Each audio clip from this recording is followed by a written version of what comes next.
We live in a universe of unimaginable scale and almost incomprehensible beauty. How is the light from stars, galaxies and nebulae fashioned into the spectacular images that have so inspired us over the years? Sitting at its vantage point 600 kilometers above the Earth, Hubble is a window on the universe. The journey to make a Hubble image begins when light from a distant object starts on its way towards us.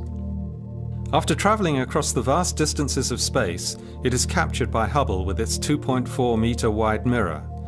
The light is then sent to one of Hubble's several cameras, where the photons are turned into an electrical charge by a CCD chip, rather similar to the ones in digital cameras.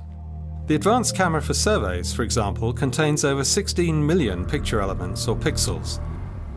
One of the challenges in making images is that there is a huge range of brightness in nature from faint to bright objects, and astronomical images are so rich in information that our eyes and computer screens cannot show their full content.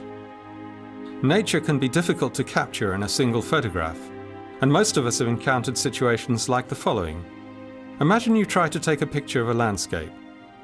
When you do so, you can either capture the bright parts of the sky or the darker parts of the vegetation, but rarely both together. The job of the image processing specialist is to compress this range of brightnesses together so that we can see all the nuances.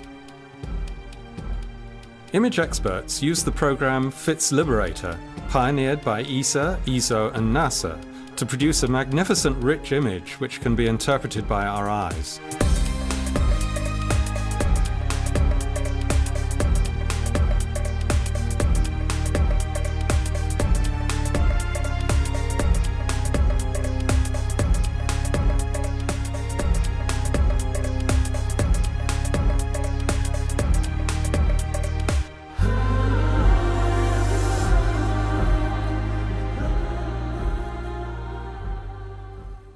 But is this what we would see with our eyes if we could look through Hubble?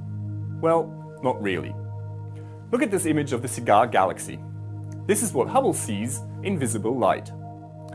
Our eyes aren't actually sensitive enough to be able to detect the faint light from this distant object, even when looking through a telescope.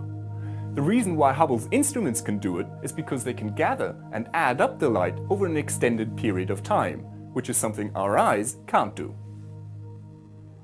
Furthermore, some telescopes can see wavelengths that we can't see with our eyes.